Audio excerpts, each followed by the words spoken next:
Agora a gente vai chamar o Flávio Araújo, da Gestos Contabilidade, que vai ser o mediador aqui, juntamente com a Carol. Por favor, seja bem-vindo aqui, Flávio.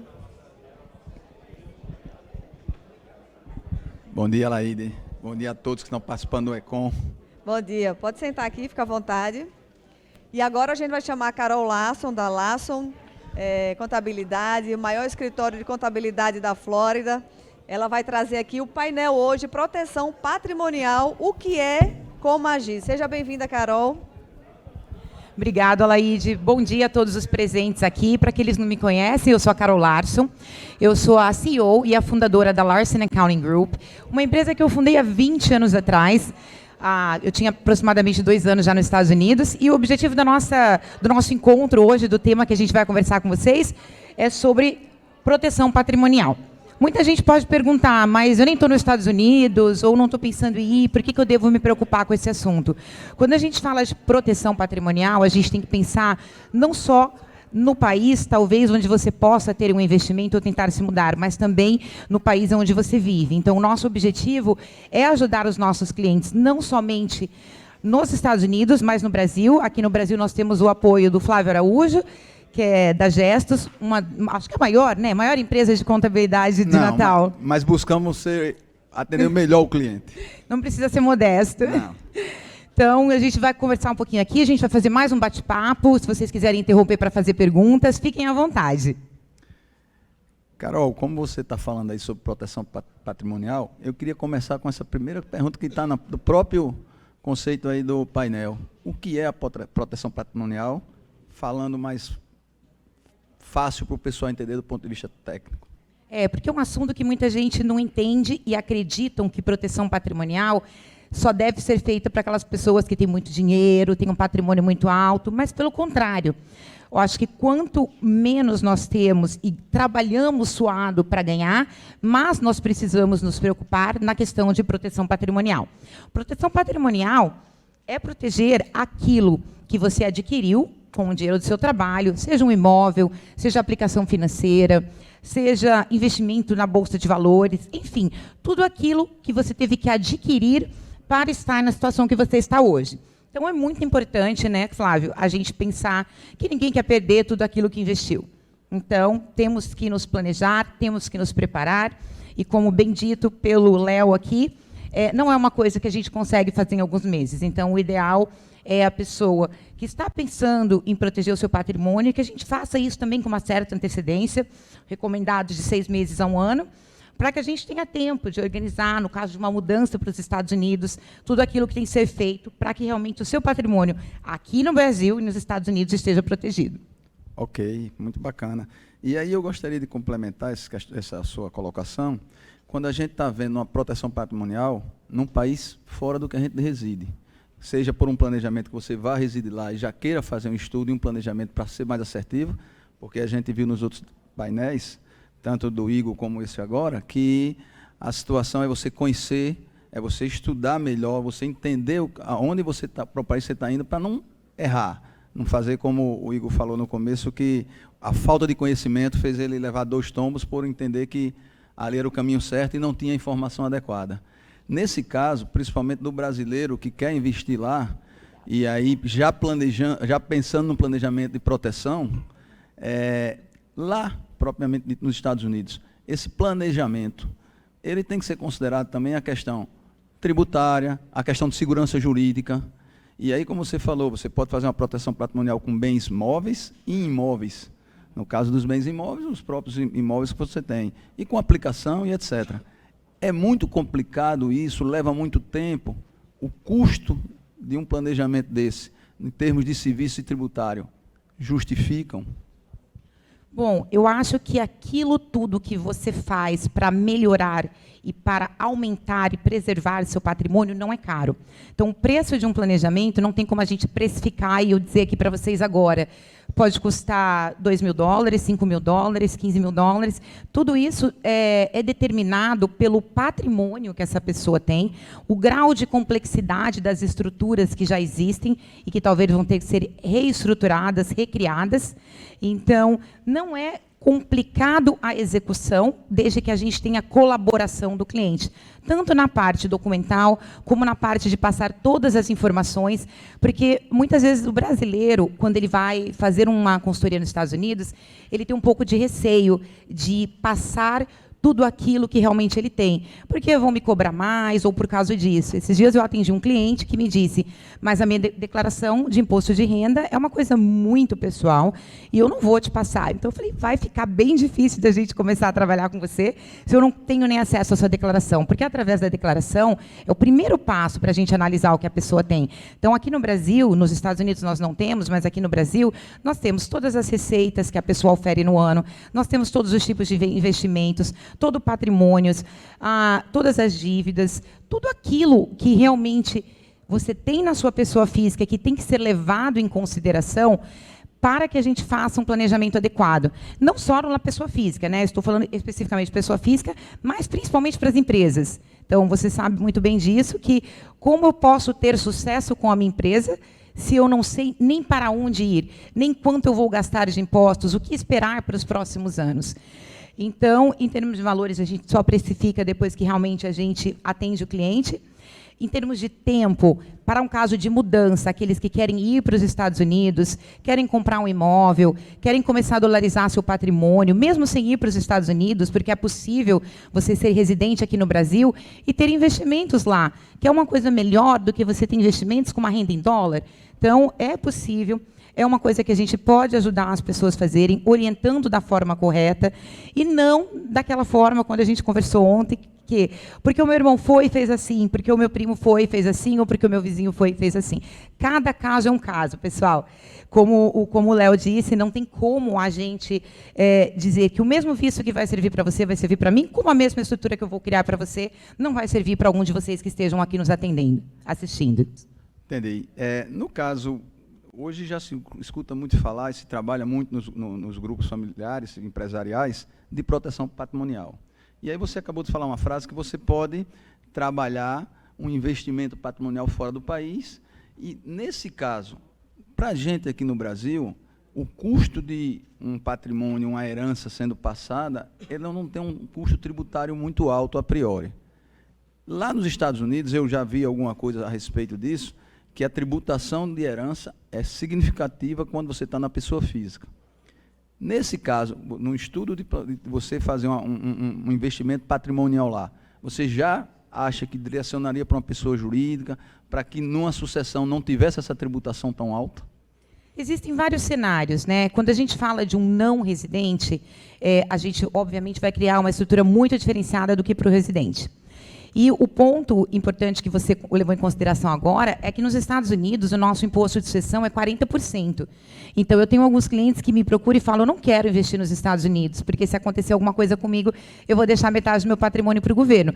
É verdade, mas existe uma solução, que é o planejamento ou pré-imigratório, para aqueles que querem se mudar, de uma forma que a gente possa combinar os bens do Brasil com o de lá, de uma forma que isso fique 100% declarado em ambos os países, de uma forma que você possa economizar impostos. E muito comum as pessoas que chegam nos Estados Unidos, os que não conhecem essa questão de sucessão, chegarem lá, procurarem a Rosana, procurarem outros... No caso, a Rosana especificamente, que é compra de imóvel, e procurou a Rosana, comprou um imóvel e não questionou, não foi atrás de nenhuma informação de qual a melhor forma de você ter este imóvel nos Estados Unidos para proteger contra a sucessão, para pagar menos impostos e para ter uma segurança que o seu patrimônio estará protegido dentro dessa estrutura.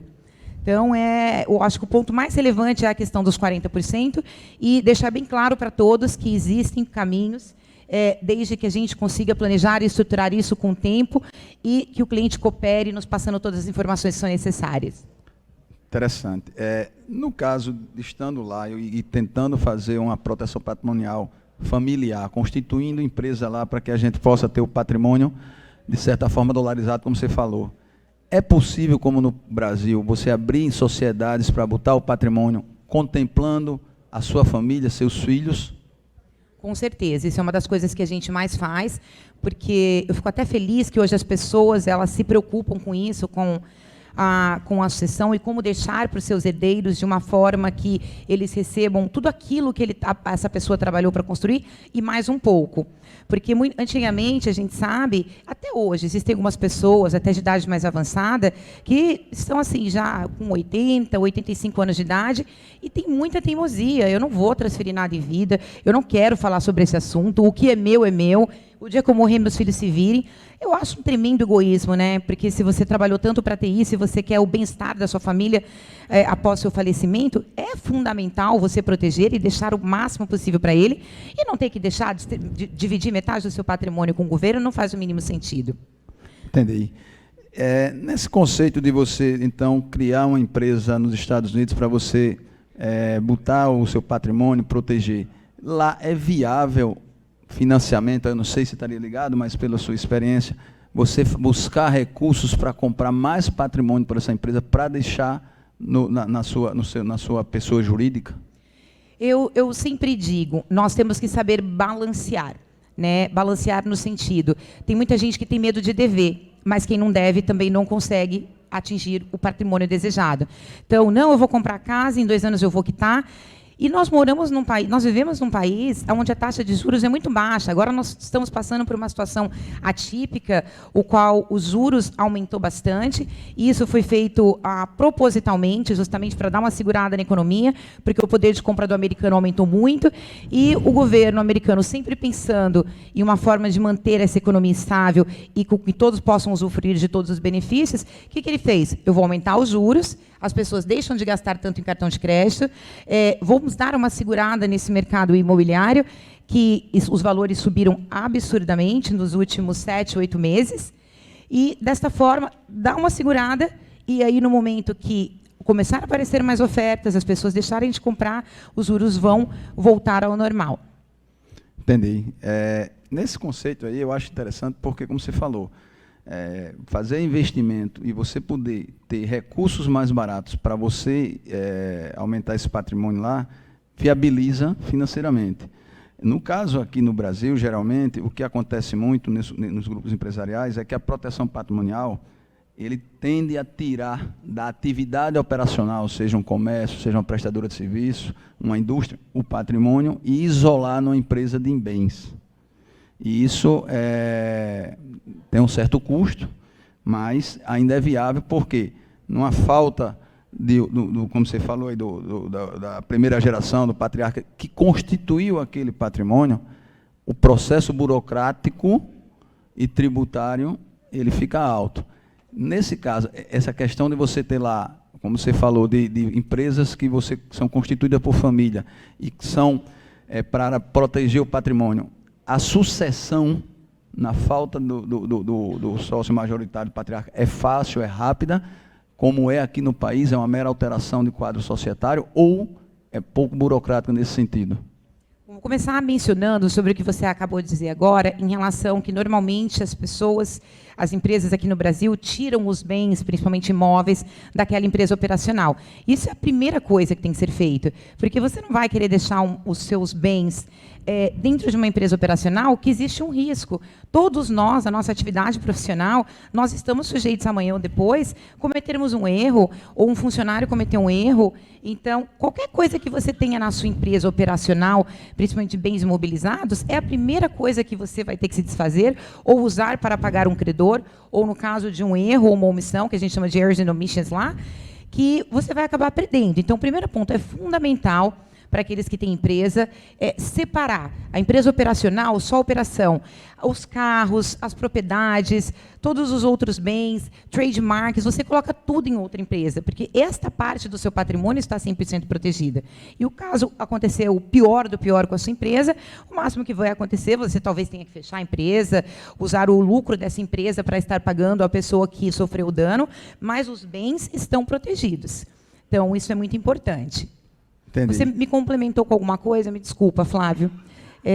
Em relação a se é fácil a transferência, né? Isso, porque assim, aqui no nosso país, você constituiu uma empresa para proteger o patrimônio, porque antigamente no Brasil, o histórico do sistema financeiro, as empresas tinham que ter os bens em nome dela, a empresa operacional, seja sua empresa de comércio, seja sua indústria, para que tivesse facilidade do crédito bancário. Então, quando o banco iria financiar qualquer coisa para aquela empresa, até mesmo para a própria operação, eles analisavam qual é o patrimônio que essa empresa tem. Hoje em dia isso não existe mais. Eles analisam o grupo econômico. Então, por isso que muito empresário no país, ele pegou seus bens da atividade operacional, abriu uma empresa, botou o patrimônio lá, constituindo essa sociedade com a família, porque na falta dele, a sucessão não é de bens, é imóveis, é de cotas, é uma situação muito mais fácil. Então, se eu tenho uma empresa onde tem patrimônio e na minha falta, eu vou fazer um inventário rápido, fácil, para fazer a sucessão de cotas, não de imóveis, porque os imóveis estão no CNPJ. Consequentemente, isso facilitou, porque conseguiu fazer uma proteção, porque antigamente o banco só fazia o financiamento. Cadê os bens da empresa? Então, você não tem garantia para dar. Hoje, ele não. Você tem um grupo econômico? Tem. Eu tenho uma indústria e tenho uma empresa patrimonial. Então, ele analisa aquele contexto e dá o crédito, considerando os dois. Aí, lá nos Estados Unidos, eu queria saber se, no caso disso, poderia se fazer dessa forma, porque também eu tive lendo em outro local, que lá a atividade imobiliária, quem investe em patrimônio lá, geralmente eles utilizam também para gerar recursos. Imóveis de temporada, imóveis para uso próprio. Se lá seria interessante ele ter só uma empresa patrimonial ou para grupos de bens ele criar empresas diferentes, ou isso não faz diferença? Bom, isso é uma pergunta que praticamente todos os dias a gente recebe. Eu preciso abrir uma empresa para cada imóvel? Quais os riscos? De que forma fazer? A legislação americana ela é bem clara que, dependendo do tipo de empresa que você tenha, o patrimônio está protegido. Mas para que a gente tenha uma proteção adicional, uma camada adicional de proteção, a gente não recomenda muitos imóveis dentro de uma empresa. Então, não tem necessidade, uma casinha, uma empresa, uma casinha, uma empresa. Mas eu até te dei um exemplo de um cliente que tem vários imóveis em Orlando e a gente fez uma alocação por região. Então, o patrimônio dele é um patrimônio considerável, uma coisa que tem que ser levada em consideração também, porque muitas vezes um imóvel, para mim, é tudo que eu tenho, mas para você, não é nada. Então, a gente tem que levar em consideração o que essa pessoa tem, o quanto ela pode se arriscar. Então, normalmente, o que eu recomendo, o que eu faço eu aloco, dependendo do valor, 3, 4 imóveis em uma, 4, 5 em outra, imóveis semelhantes. Imóveis que têm menos risco, imóveis que têm mais risco, e a gente aloca isso em empresas separadas. Respondendo a sua outra pergunta em relação à sucessão, se é fácil transferir as ações da empresa, existe um ponto. Para nós, que somos residentes fiscais lá nos Estados Unidos, nós temos uma isenção para essa transferência após a morte, que é de 11,4 milhões de dólares. Então, parece um valor muito alto, mas tem americanos que possuem esse patrimônio. Mas agora, para o não residente, ou aquelas pessoas que só querem investir lá, mas que moram em outro país, a isenção é de apenas 60 mil dólares. Então, a gente tem muito cliente que mora aqui no Brasil, muitas vezes compra imóvel, sem mesmo ir ver, de uma forma completamente desestruturada. E o que acontece? Quando vem a falecer uma pessoa, mesmo estando dentro de uma empresa, porque a estruturação não foi correta. Vou te dar um exemplo. Todo mundo quer uma LLC. Na maioria das vezes, a LLC, sim, é a melhor forma de empresa. O LLC, para a gente, é a limitada. A empresa de responsabilidade limitada. Limitada, ok. Então, o que acontece? A pessoa chega e fala, eu estou 100% protegida, porque eu abri uma LLC, que todos devem ter ouvido falar, só que, até 2015, bens intangíveis não estavam sujeitos ao imposto de sucessão. Então, nós abríamos muitas Families LLCs, que são empresas de família, e se acontecesse alguma coisa com alguma das pessoas, transferia-se os interesses, porque ela não tem ação, dessa empresa para os herdeiros. A Corte americana, junto com a Receita Federal americana, observou que essa prática estava muito comum e muito não residente estava fazendo isso. Então, eles chegaram e falaram, acabou. Agora, os bens intangíveis também fazem parte do imposto de sucessão. Então, o que eu quero dizer, as ações da LLC também têm que ser inclusas no imposto de sucessão. Então, do caso no residente, ele tem um imóvel, vamos dizer, de 500 mil dólares, quando ele comprou. E o imposto de sucessão ele é baseado no valor do imóvel no dia do falecimento. Então, a pessoa vem a falecer hoje, nesse mesmo dia o imóvel já não é mais dele, pertence aos herdeiros, mas pelo valor de mercado. Então, isso é um erro muito comum também, porque a pessoa fala, não, mas eu comprei por 300 mil meu imóvel. Não, mas o valor que o seu imóvel vale hoje. Então, a pessoa está completamente despreparada em relação a isso. Então, aí que vem a parte dessa orientação e da estruturação, a qual podemos evitar isso? Podemos. De qual forma para o não residente? Somente estão sujeitos ao imposto de sucessão nos Estados Unidos pessoas físicas, e as pessoas jurídicas não residentes, quero dizer, uma empresa no Brasil, uma empresa na Argentina, uma empresa na Inglaterra, não estão sujeitos a imposto de sucessão, porque são empresas estrangeiras. Então, qual o caminho? Nós abrimos uma LLC, colocamos, normalmente, quando a gente fala a palavra offshore, muita gente já olha meio torto, mas offshore é qualquer empresa fora dos Estados Unidos, e dentro dos Estados Unidos, todas as offshores são transparentes, quer dizer, você tem que apresentar relatórios, tem que explicar e demonstrar para o país ou para o lugar onde você está incorporado o que você tem de patrimônio nessa empresa, e é tudo 100% legal, que eu gosto de ressaltar isso. Nesta situação, o cara pode ter 2 milhões, 3 milhões de imóveis dentro dessa empresa, desde que o dono da empresa seja uma empresa estrangeira. E lembrando que é um outro erro muito comum, principalmente advogados que fazem planejamento, que entendem muito da parte legal e não entendem da parte de tributação. Então, excelente a estrutura, uma LLC e uma offshore embaixo. Só que, na hora da tributação, não tem nada de excelente, porque uma empresa LLC, apenas com um membro, seja esse membro uma pessoa jurídica ou física, a gente chama de disregard entity. O que quer dizer essa palavra?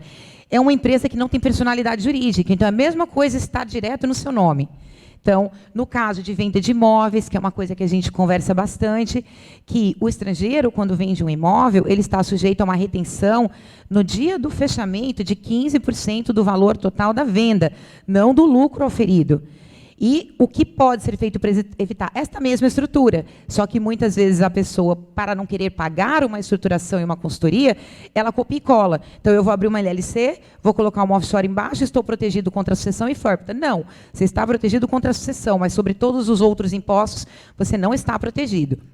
Entendi. Então, partindo dessa sua linha, basicamente, aproveitando aí o raciocínio que você desenvolveu, se eu tenho imóveis numa empresa patrimonial no Brasil, e a partir de agora eu vou querer investir nos Estados Unidos com uma empresa que eu também dolarize meu patrimônio, o ideal é que eu possa levar uma filial para os Estados Unidos, que ela já é considerada offshore, porque ela está fora dos Estados Unidos, abro uma LLC, mas para ela não ficar só e não ter a tributação, eu posso ter 0,1% na pessoa física, 0,0001%. E aí ela é uma LLC duas pessoas. Com duas pessoas. Uma pessoa jurídica, que é uma filial do meu país, e eu com 0,01 não residente. Correto.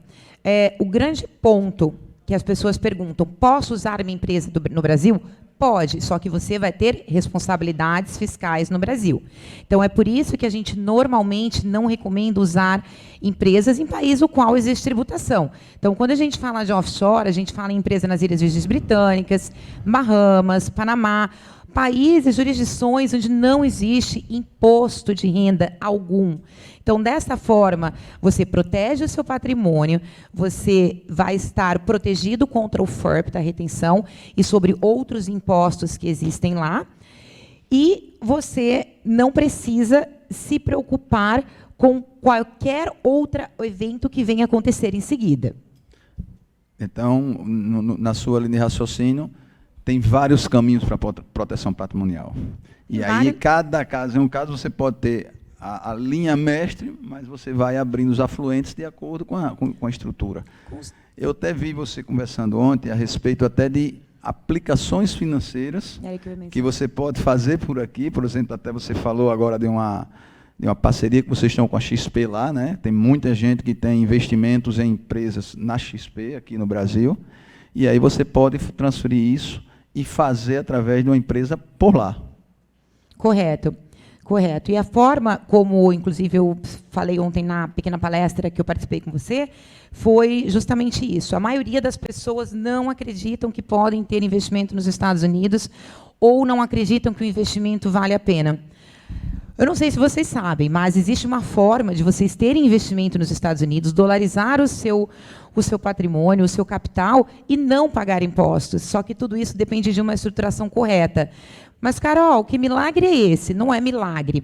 A lei americana, ela é bem clara em relação que o não residente e as empresas não residentes, elas só pagam impostos sobre receitas operacionais auferidas em solo americano, impostos sobre receitas de aluguel e dividendos. Então, o que nós fazemos? Nós criamos essa mesma estrutura, na maioria das vezes, envolvendo uma estrutura offshore, e a empresa offshore, a gente conversa com o gestor da XP, que vai fazer essa avaliação, e vamos falar, eu quero uma carteira para esse cliente sem dividendos, porque é só o dividendos que é tributado, só juros e ganho de capital. Então, imagina, você pode vender e comprar ação, você pode receber a quantidade que você quiser de juros através dessa estrutura, e você não vai pagar imposto.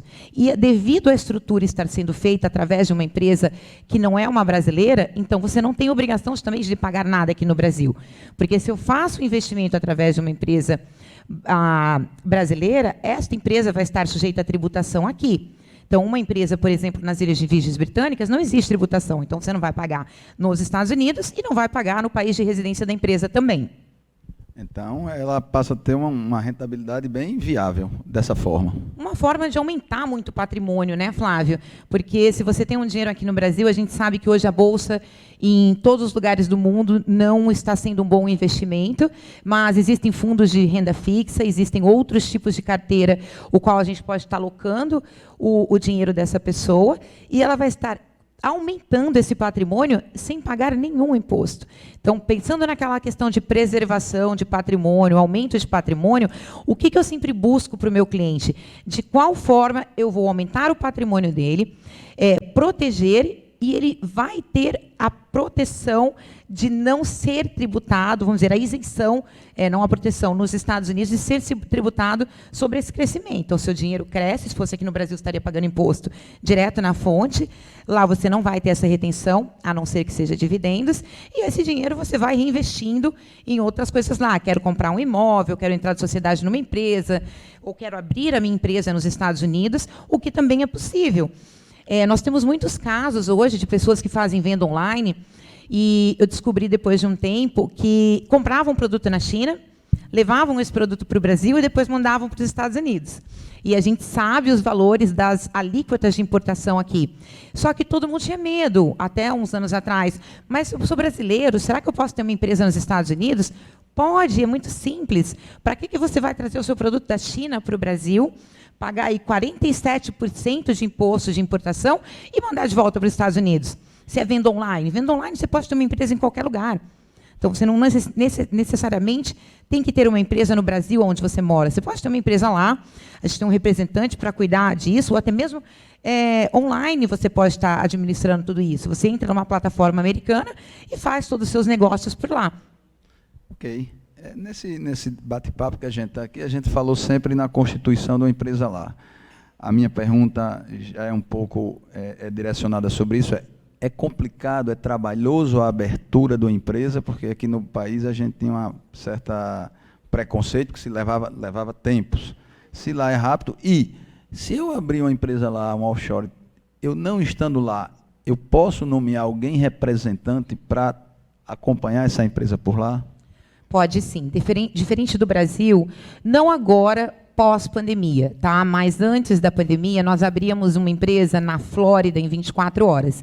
Hoje ainda tem estados os quais eu consigo abrir empresas em 24 horas, como Delaware, Wyoming, Nevada, que não tem um fluxo tão grande de incorporação. Então, o processo de incorporação, depois que nós tivermos todos os documentos do cliente em mãos, ele vai demorar no máximo uma semana. No caso daquelas estruturas mais robustas, mais complexas, os quais nós vamos envolver uma empresa offshore, isso vai demorar um pouquinho mais, porque normalmente o tempo que eles demoram para abrir a empresa é em torno de 15 a 20 dias. Mas, basicamente, em 30 dias você tem uma estrutura montada. Então, para aqueles que têm pressa, mas eu estou comprando um imóvel, eu preciso fechar agora. Então, 30 dias é o tempo ideal para que a gente monte uma estrutura. Entendi. Eu até compartilho com você de uma experiência que eu abri uma empresa lá em Orlando, no intuito de compra de imóvel, tanto para férias, mas como também para aluguel.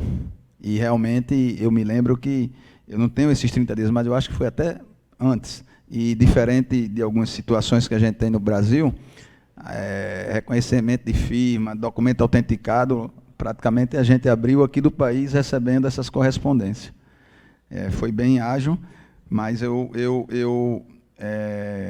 questiono na situação do representante. Então, eu me lembro que o meu sócio, quando nós fundamos essa empresa, nós não éramos residentes, tínhamos nossos negócios aqui, continuamos, mas tinha alguém como representante da gente lá. Sim, o representante, ele pode ser uma pessoa física, alguém que você conheça, que reside em solo americano, ou o seu agente registrador. E eu exerço essa função de agente registradora. Por quê?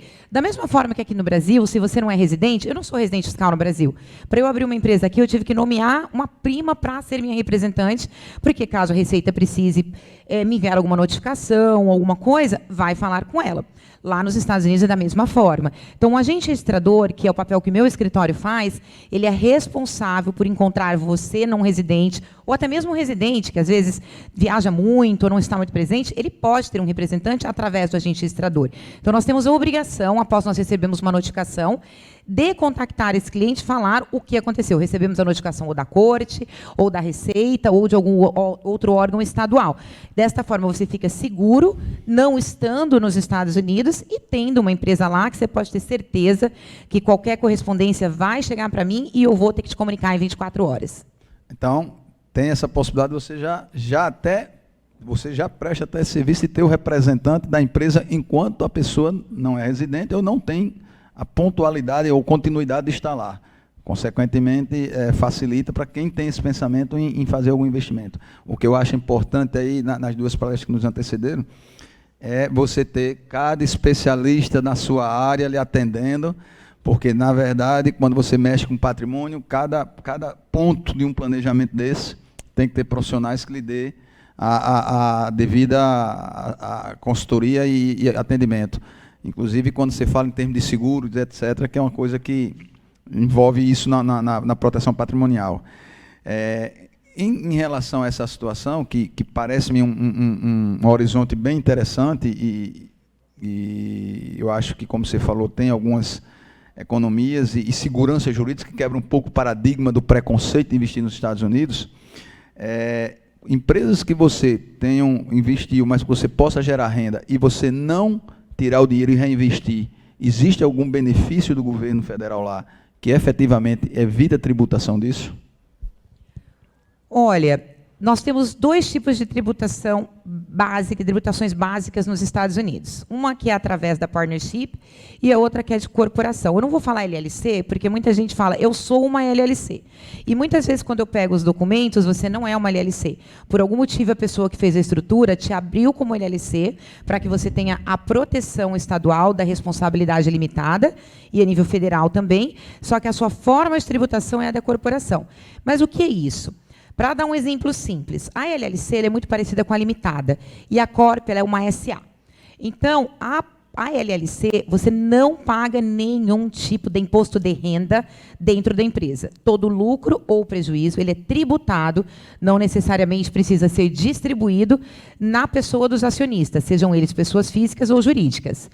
Em contrapartida, nós temos a corporação, a qual ela tem uma alíquota fixa, de 21%, então se eu tiver aí $100 mil de lucro, eu vou pagar imposto sobre meus $100 mil. Se eu quiser distribuir no formato de dividendos esse lucro, eu vou pagar novamente. Então, quer dizer, eu posso chegar numa alíquota aí de 41%, 45%, dependendo da situação fiscal desse indivíduo. E muita gente não sabe a forma de tributação.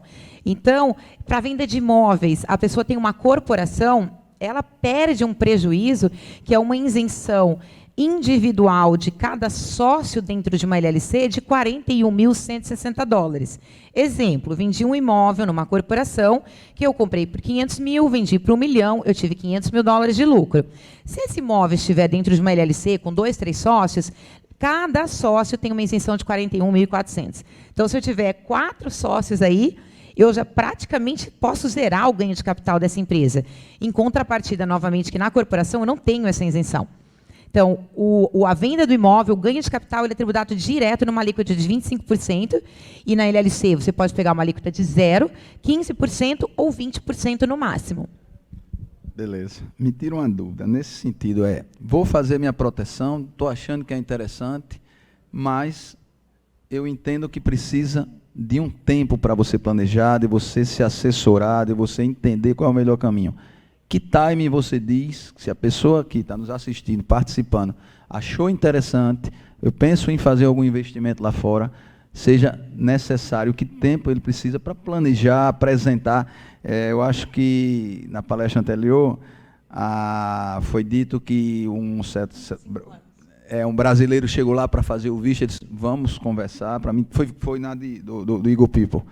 Eu quero conhecer a sua vida para dizer qual é o visto que se encaixa. Então, assim, qual é o tempo que você acha interessante planejar para você dizer a melhor estrutura, pelo que você está me apresentando, de investimento que você quer fazer patrimonial aqui, pode ser planejado. Qual é o tempo que você acha suficiente para isso? Seria interessante.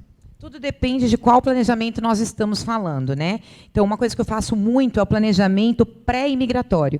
Por que eu preciso me planejar antes de mudar para os Estados Unidos? Justamente devido a essas diferenças de tributação. Então, aqueles que recebem dividendos no Brasil sabem que aqui não tem nenhum tributo. Nos Estados Unidos, os dividendos são tributados. Então, a empresa paga lá o seu imposto e você distribui sem nenhum encargo na pessoa física. Então, para o planejamento pré-imigratório, eu recomendo pelo menos 1 ano. Por que 1 ano? Porque a pessoa vai estar também falando de visto, ela vai estar se preparando para a mudança, tanto na questão de imóvel, escola para os filhos, etc. e etc. E eu preciso analisar a fundo a estrutura Brasil, porque na maioria dos casos, para você se mudar para os Estados Unidos e não sofrer nenhum impacto fiscal e não ser bitributado, eu tenho que mudar a estrutura Brasil também. Então, muitas vezes nos Estados Unidos a gente faz isso com uma certa facilidade, mas aqui no Brasil a gente conhece a burocracia e isso a gente não consegue fazer com o mesmo tempo que a gente consegue executar lá. No caso de uma empresa que ela quer levar os seus investimentos para lá, ou até mesmo aquela empresa que ela quer abrir nos Estados Unidos. Tem muita gente que tem a ideia, pensa e fala, abre empresa. E não pensou planejamento, quanto precisa de cash flow, quanto ela vai precisar investir, quanto tempo ela aguenta com o dinheiro dela. Quantas empresas, gente, eu abro nos últimos 20 anos? Sei lá, por ano, 1.000 empresas, 1.500 empresas, 70% dessas empresas fecham. Porque não existe planejamento. Então, não adianta você ter ideia, você tem que entender ideia e o que você vai fazer para manter. E a persistência, que é uma coisa que muita gente não tem, porque ela sonha, aí ela quer colocar em prática, e aí passa 2, 3 meses, 1 ano, não deu certo, vou fechar, vou pular para outro. Não dá certo. Eu não conheço, nesses 20 anos, nenhuma história de uma empresa que 1 ano começou a ganhar muito dinheiro, o dono ficou rico e a coisa ficou linda. Não. A gente sabe, nós empresários sabemos, que é pelo menos 5 anos para você começar a ver o sucesso da empresa. Existem umas empresas, né, que se destacam no mercado muito rapidamente, mas com certeza por trás teve um trabalho muito bem feito. Entendi, muito bacana. E essas estatísticas de nascer e morrer cedo é uma situação que a gente convive aqui no Brasil, não no caso do fim do planejamento patrimonial, mas de operação. A estatística da morte nos 2 primeiros anos e meio é muito alta também. Mas, no caso de uma empresa patrimonial, talvez, nesse caso especificamente, é mais por não entender ou não planejar e acabar fazendo o investimento de forma errada. Eu acho que, num caso desse, você deve ter um time para poder se assessorar de pessoas que digam qual é o melhor caminho. E, principalmente, se você eu vou fazer investimento patrimonial e penso em gerar ativos, como comprar, vender, ou penso em fazer imóveis para locação, que são atividades distintas, qual é o melhor caminho e que investimento fazer em qual tipo de empresa, seja um LLC, seja no corporation, como você falou, até para poder tirar o melhor benefício tributário.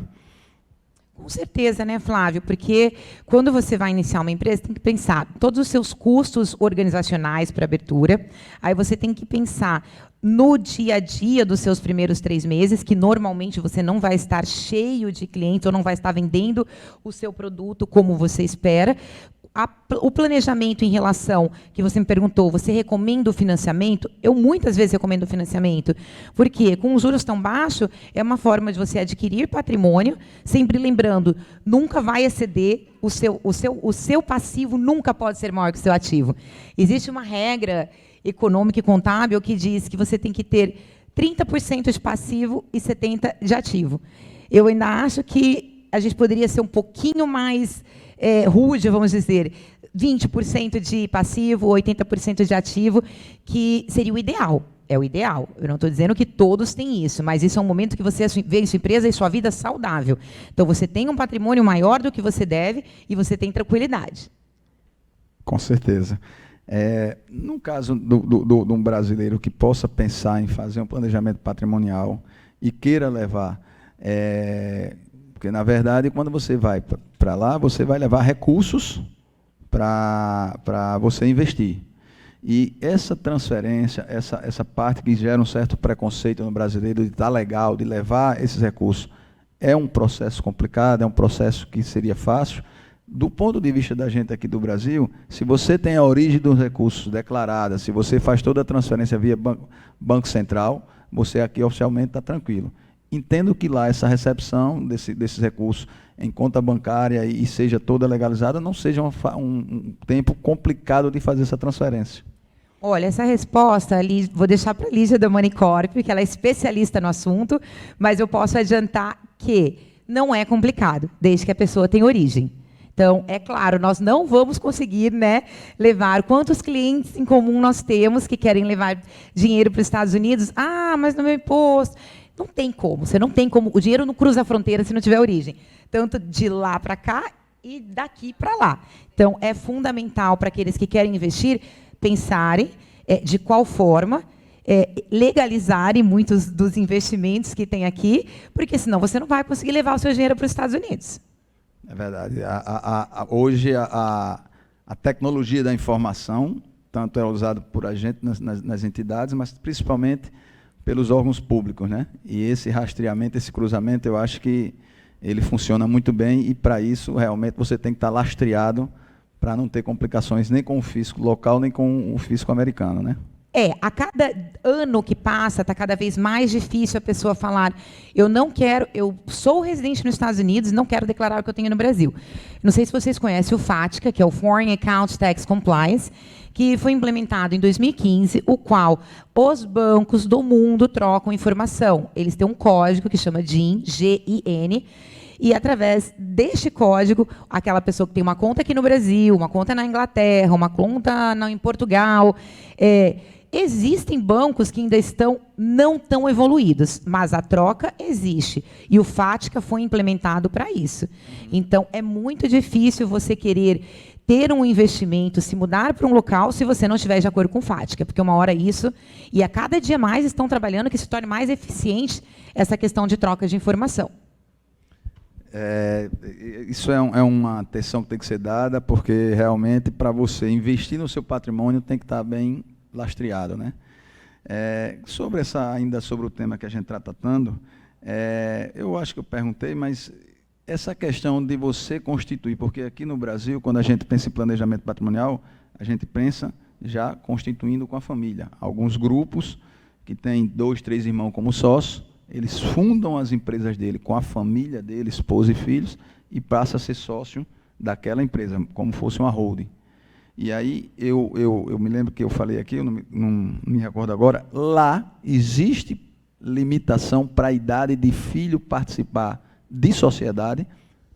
Isso é um assunto bem polêmico. A lei da Flórida, ela permite que um menor ele seja membro de uma empresa. Só que algumas instituições, em alguns momentos, se você tiver um menor no contrato, essa instituição não aceita. Então, o menor, se ele estiver oficialmente, por exemplo, a pessoa comete um erro na hora de abrir empresa e coloca a pessoa como um membro, que seria um acionista, e um gestor. Como que um menor de 18 anos pode ser gestor? Então, isso invalida completamente qualquer contrato que essa empresa tenha feito, se tiver um menor como gestor. Então, tem que ter muita cautela também quem escolher para fazer a abertura da empresa, porque todo mundo acha que é muito fácil. Eu vou lá no site, na internet, pago $150 e abro minha empresa. Depois, o preço que você vai pagar é bem alto. Na hora de você fazer a sua declaração, na hora de você comprar um imóvel, às vezes você tem um negócio fechado e você tem, nesse caso, um menor envolvido na estrutura. Então, está todo mundo aqui rindo que é lá de Orlando, porque a gente passa por essas situações frequentemente, né? Então, aí é aquela correria, vamos refazer contrato, e tem situações piores, tá? Existe também pessoas que querem colocar o imóvel já no nome deles e dos filhos. Existe uma forma de fazer isso, através de um life stage. O que é um life stage? É como se fosse um usufruto aqui no Brasil. Então, a gente coloca lá, Carol Larson Life Stage. Aí eu coloco todos os meus herdeiros embaixo. Quando eu vier a falecer, já é deles. Diferente do que eu comprar um imóvel e falar para a Rô, eu quero no título, eu, meu marido e meus 2 filhos. Qual a idade dos filhos? 14 anos.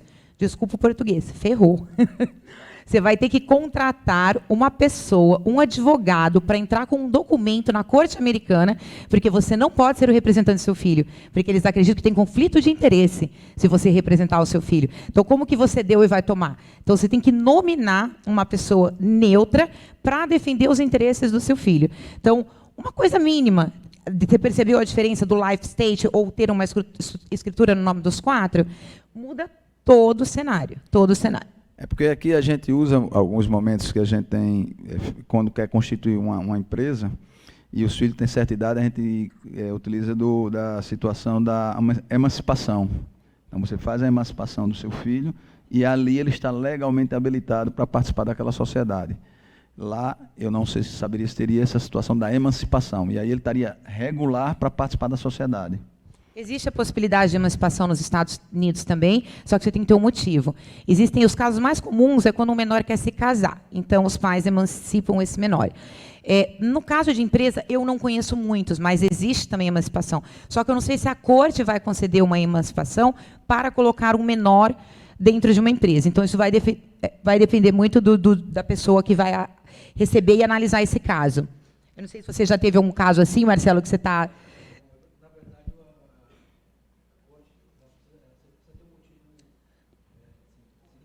significativo, né? O porquê que esse menor precisa ser emancipado. Os casos mais comuns é casamento, que a pessoa de 17, 16 anos quer casar, aí os pais acabam emancipando. Eu questionei, então, para fins dele se tornar sócio legalmente habilitado, a emancipação não funcionaria lá, não seria tão fácil a aprovação pela corte. Eu acho que não seria tão fácil. Não. Porque, no caso que algum brasileiro queira investir, como ele hoje já no Brasil tem sua empresa patrimonial e queira dividir um pouco isso para dolarizar com um patrimônio numa pessoa jurídica, geralmente ele já pensa em estar com seus sucessores no quadro societário, que é o que eu falei. No Brasil se faz muito isso porque, na falta do patriarca ou da mãe, você não vai tratar com inventário de bens. Os bens estão no CNPJ, o titular do bem é o CNPJ, você vai tratar de cotas.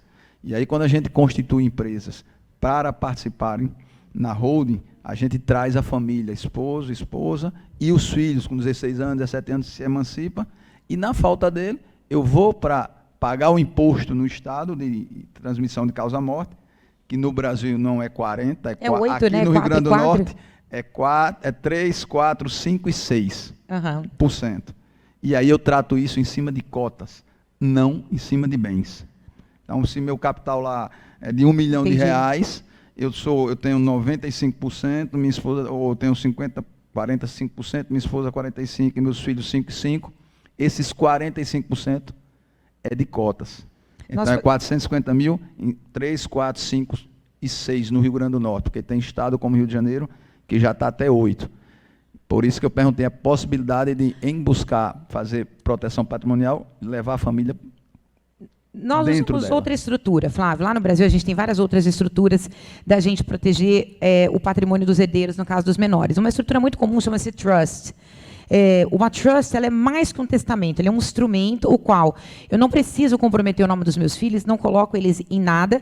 Aí eu abro uma trust, né? Eu crio, na verdade, uma trust, e lá eu coloco todos os meus desejos.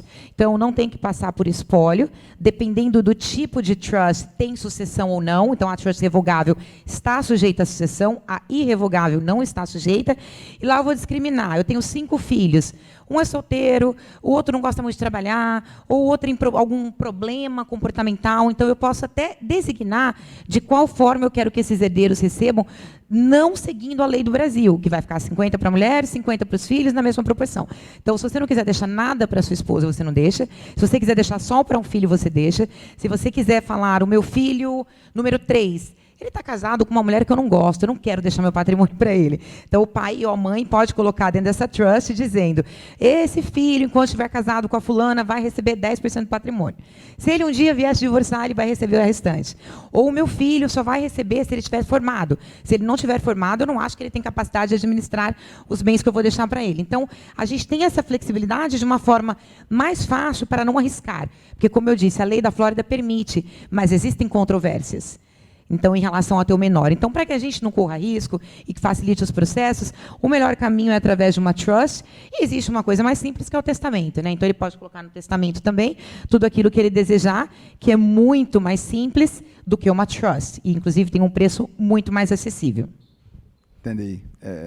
Na verdade, eu acho que no caso nosso aqui, para esse planejamento, nesse sentido, ele é um pouco mais ágil, porque você não precisa fazer a trust, que esse documento está no quadro societário, está participando, ali você vai tratar só do contrato social, no aditivo, dividindo as cotas. Uma outra forma que a gente usa bastante, já que a gente estava falando das offshores, quando eu falo também de proteção, acho que é bom ressaltar um ponto.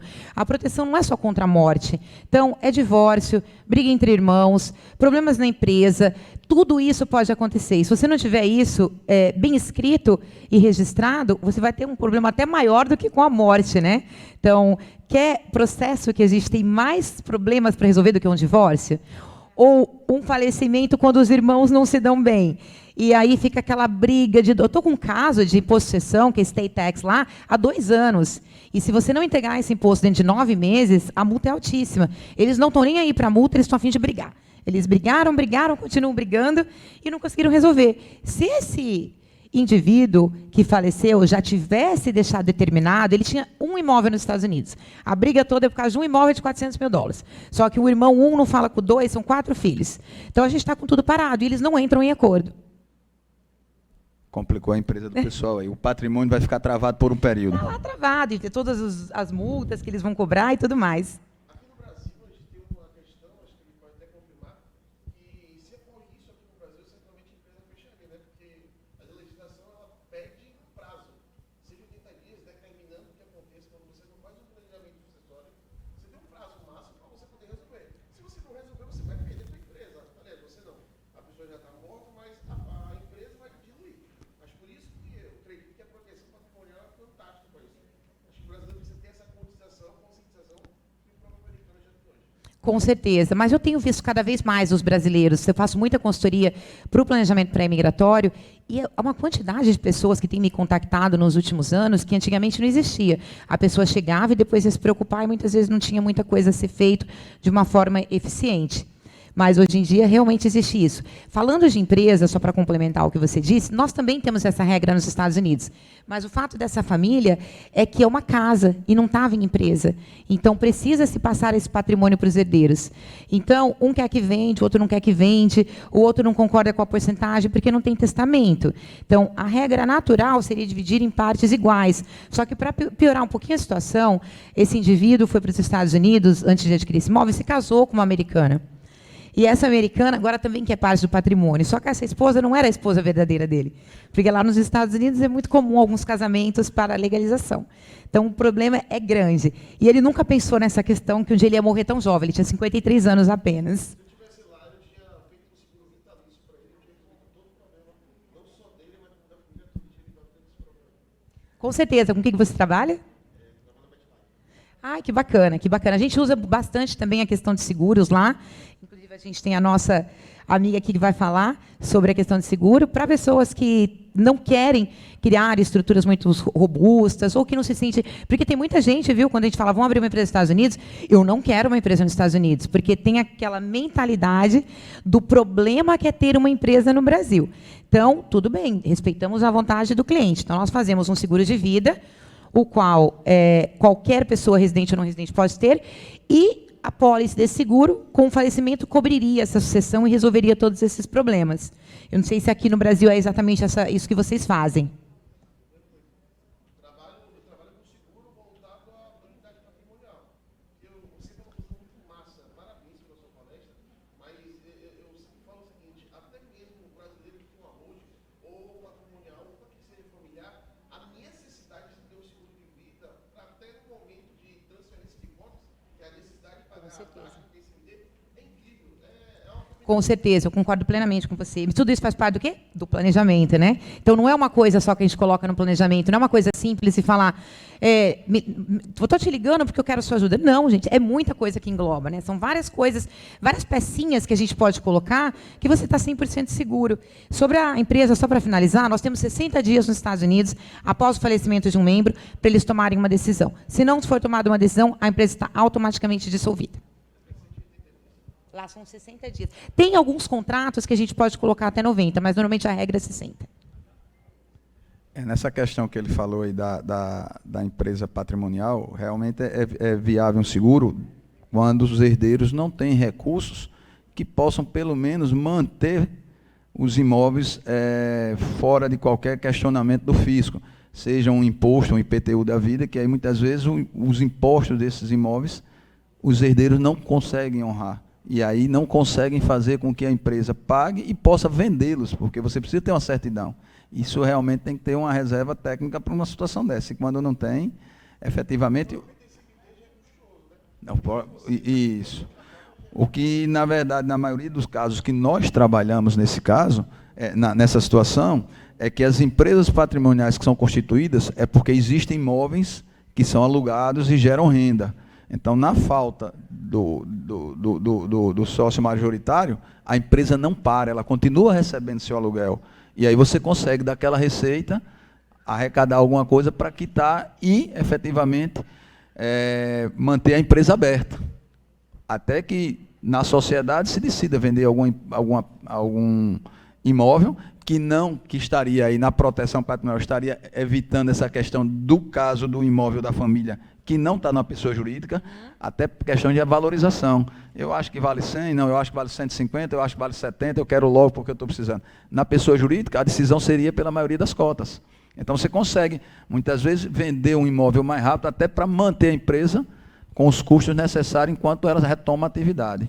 Nesse caso, fora isso, eu acho que é viável demais a questão do seguro, porque não tiver recursos para liquidar qualquer imposto ou contrato, você também vai matar a empresa. Isso é uma coisa que acontece com bastante frequência lá, né? O pessoal do mercado imobiliário vai confirmar. A matriarca ou patriarca vem a falecer e deixa um bem, e os herdeiros não têm dinheiro para pagar o IPTU. Então, lá nos Estados Unidos, tem duas formas de você perder do imóvel. Você tem um financiamento, se você ficar inadimplente um X número de meses, esse imóvel vai para foreclosure, você vai perder o imóvel. E o IPTU também vai para foreclosure, você perde o seu imóvel, normalmente em torno aí de uns 3 anos, se você tiver com o seu IPTU atrasado. Já no primeiro ano, o condado, porque o IPTU é pago por condado, onde o imóvel está situado. No primeiro ano já é vendido essa dívida, a pessoa que comprou a dívida vai ficar ali em cima todo ano acompanhando, não pagou o segundo ano, não pagou o terceiro ano. Aí vai lá e executa. Você perde o imóvel também por IPTU e por condomínio.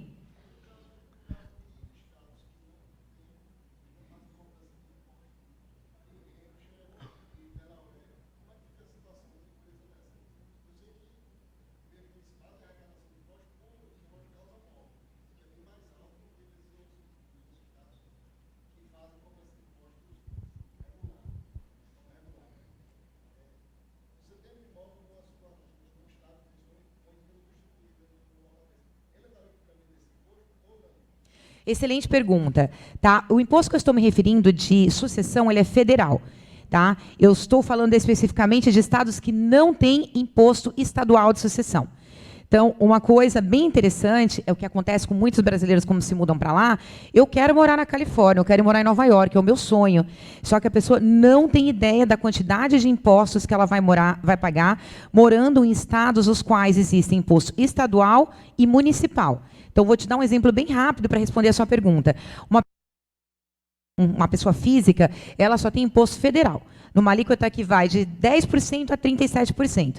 Aquele indivíduo que mora na Califórnia, fora essa alíquota de 10% a 37%, ele vai ter imposto estadual e municipal. A alíquota pode chegar a 55%. Então, você deixa mais da metade do seu salário para pagar de impostos. Então, uma coisa bem importante de ser lembrada é, se tiverem intenção de mudar de país, seja Estados Unidos, Portugal, que tem muitos brasileiros indo, consultem sobre as alíquotas locais. Então, antes de tomar uma decisão, eu tenho um caso de um cliente que mudou para a Califórnia porque o filho morava lá, fiz uma consultoria com ele há um tempo atrás, e comecei, por que Califórnia? Você tem necessidade de cair? Sua empresa está aí? Ele falou, não, eu vim por causa do meu filho, eu posso morar em qualquer lugar. E Nevada, ao lado, não tem imposto estadual. Então, ele está pensando em se mudar para uma cidade que dá 50 milhas de onde divisa com a Califórnia, e ele vai estar com esta proteção de não ter que pagar imposto estadual. E, em relação ao imposto de sucessão, são poucos os estados que cobram. E, normalmente, os estados que cobram são esses estados que têm imposto estadual sobre a renda. Então, na Flórida nós não temos, Nevada não temos, Wyoming não temos, Texas não temos, New Hampshire não temos. Temos vários estados os quais nós não temos impostos estaduais.